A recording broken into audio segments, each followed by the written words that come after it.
Hi everyone and welcome back to my channel. My name is Aldine and today I want to discuss BPD and the lack of identity. I'm going to share my personal journey with this issue in hopes that it will be helpful to you. Now, BPD comes with its own share of issues and problems, but one of the major ones for me personally has been lack of identity. I have had major issues with this since as far as long as I can remember. I would say as far back as ages 4 and 5, I have not known who I am or pretended to be someone who I'm not. And this doesn't make for a happy life. I can tell you from personal experience. So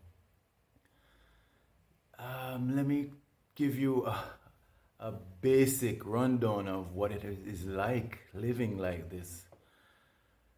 From as early as age 5, as I mentioned, I can remember pretending to be someone else so I could fit in.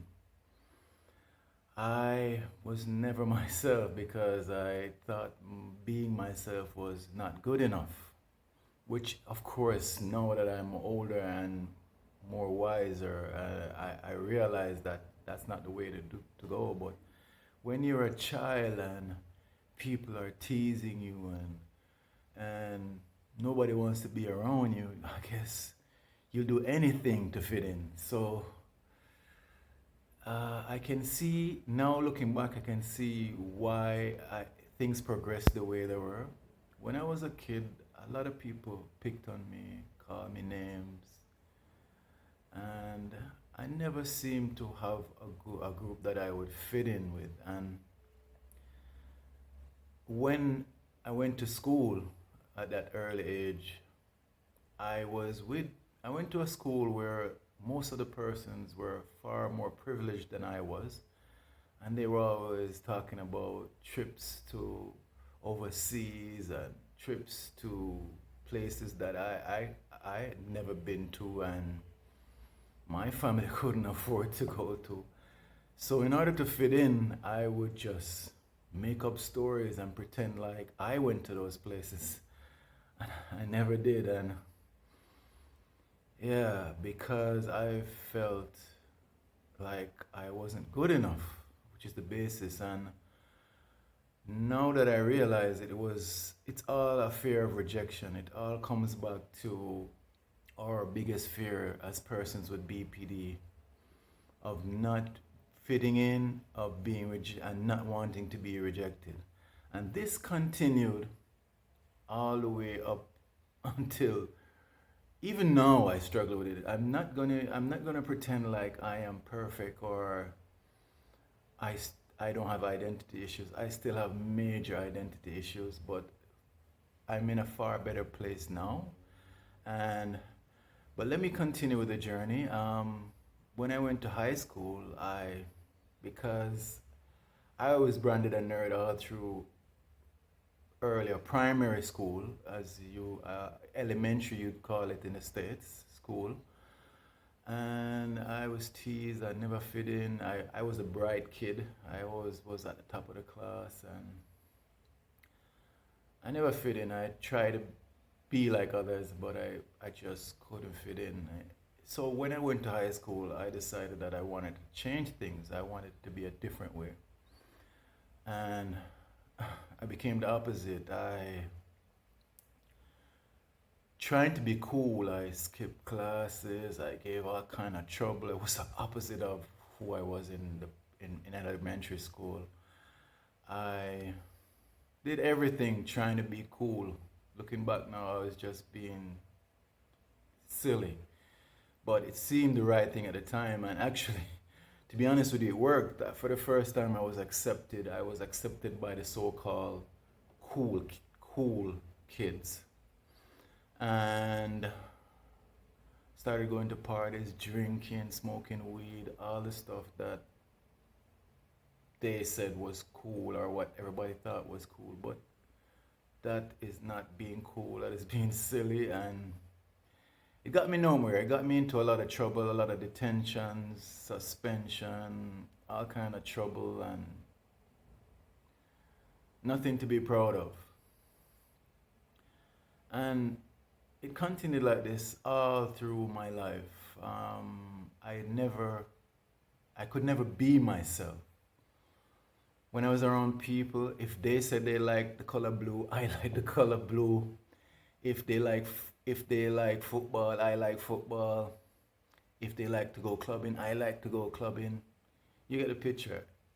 I wasn't me. Even if they said something they didn't like, or well, if they said something I didn't like, I still pretended like I liked it. I went against my own morals, I went against my own ideals just to fit in, just not to get rejected. And well, you know where that goes. It cannot lead to happiness. If you're not yourself and if you're not happy to be yourself, that is a recipe for a messed up life. And that's what I've been living for as long as I can remember. Messed up life, trying to please, be a people pleaser. You know, that's another thing that your identity, it makes you be a complete people pleaser. This fear of rejection. People take advantage of you because they realize that anything they ask you to do, you're going to say yes. And so I've been a yes man, a people pleaser. And I'm sure persons with BPD can relate. We fear rejection so much and want to fit in so much that we do things that we don't even want to do, that we don't like, and pretend like we like it with a fake smile. And we're never the person who we really are. But I've found some ways to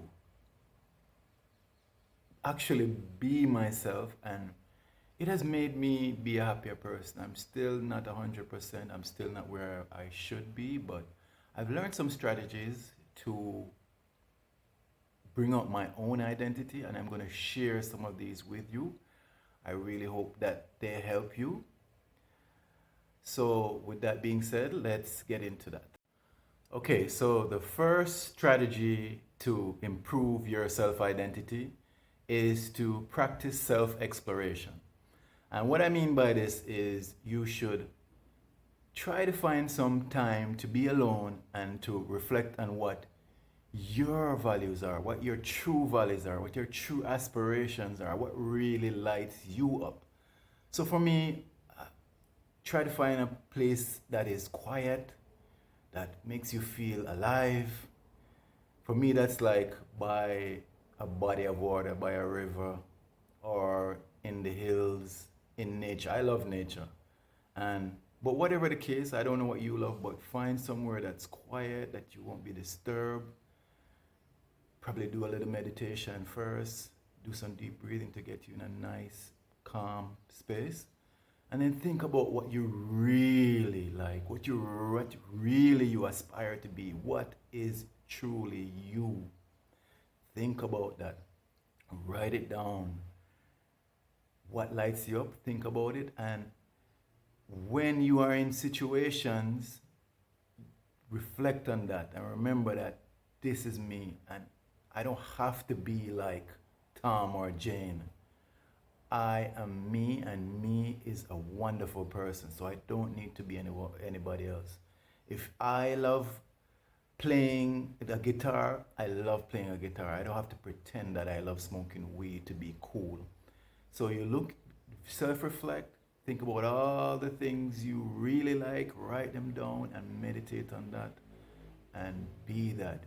Be you. Tip number 2, notice when you are trying to be a people pleaser. Now this is pretty hard to do, especially when you've been a people pleaser for a long time. I can personally attest to this, but in your conversations, in your dealings with others, whenever you feel it within yourself that you're doing something that you don't want to do. I know this is hard because it's hard for me, but whenever someone asks you to do something that you don't want to do, and you feel that feeling inside, you got to learn to say no. Create boundaries. Don't do anything that goes against your morals, that goes against your true self. If it doesn't feel right, don't do it. It's going to be hard at first, but you have to learn to say no. And I know this is very difficult. It's very difficult for me, so I know. Because our first thing is to be accepted no matter what as persons with BPD. But force yourself to do it, no matter how hard it is. Force yourself to say no to the things that don't align with your personal beliefs and your ideals. The more you do this, the more easier it becomes to do it. As I said, it's going to be real hard to do in the first place, but what I suggest is trying it with persons who you know genuinely love you, who you're close with, like a good friend of yours, a best friend, who will understand. And beforehand, you can let them know, you know what, I'm trying to change, I'm trying to improve. So if I might seem a little bit harsh, it's just me trying to change. But you have to learn to say no to the things that don't align with the true you. The next strategy is to affirm within yourself your identity. And I mean, if you notice in my videos, if any of you follow my videos, I'm always talking about positive affirmations. And it's because it works. It has worked for me. Doing positive affirmations over and over, it creates new neural pathways in your brain and reprograms your thinking. So you can wake up in the mornings. What I do is do affirmations in the mornings and at nights. And a good way to practice them is by looking in your eyes, in the mirror, and affirm to yourself over and over, I love myself. You have to practice self-love and affirm to let yourself know that you really love yourself, that you care for yourself, and it will reprogram your mind. I love myself. I am amazing. I am loved. I am lovable. Stuff like that. I am enough. As a matter of fact, you can check out, I'm not sure if you're familiar with Marissa Peer, but she has some very powerful affirmations that I recommend you can check her out. You can check out her channel. She started the I Am Enough movement, and that is powerful. Just saying that I am enough. I am enough. If you know that you're enough, you don't have to try to be somebody you're not. So that's another powerful practice, positive affirmations. Try that. Reaffirm to yourself that you are a wonderful person, you're lovable. You will start to see the changes.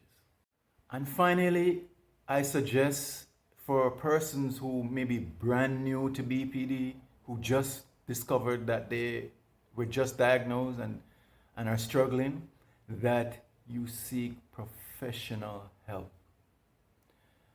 To be honest, if I didn't have professional help, I couldn't be on here doing this video and giving you this advice. The psychologist who I met has taught me so much and has made me into a better person, even though I'm still in the process. But professional help can give you a big boost to help you change, give you strategies, tips, ways to change how you are currently. So get with a psychologist or a therapist who knows BPD, how to deal with persons with BPD, or someone who specializes in the treatment of persons with BPD. If you don't want to do it in person, there are lots of online therapists nowadays, which is cool. But personally, I would recommend going in person, feeling and making sure that you are in tune with this person. If you're not in tune with the therapist, it won't work. They will give you tips and strategies that will be helpful. It has been helpful for me. My therapist has been helpful, very helpful. She has used a therapy called schema therapy. If you check out one of my videos before with the one about alternative therapies, it will give you more information on schema therapy. There's also DBT, which is very helpful, that a lot of people also with BPD also do. You can check that out. And there are many, many more. You search around till you find one that really fits your personality and you feel comfortable with, and it will help you. But with that, I have come to the end of this video. I hope that these tips have helped you. I hope that sharing my personal journey has been helpful as well. As usual, please feel free to drop any questions you may have in the comments below, and I will go through and answer them as many as I can, because the comments they've gotten to be a lot of comments lately, and that's another thing. I am so grateful for all of your support and the comments telling me that I'm helping you, because that is the whole reason for this channel. Because I wish there was someone who would have passed on this knowledge to me when I was where you are. So that is my whole purpose, to help you and to do what I can. All right, so reach out to me. I'm here. I'm happy to help. And that's it for now. If you liked what you heard, if I gave you any value, please hit the thumbs up and subscribe for more content like this. I love you all. Love and blessings.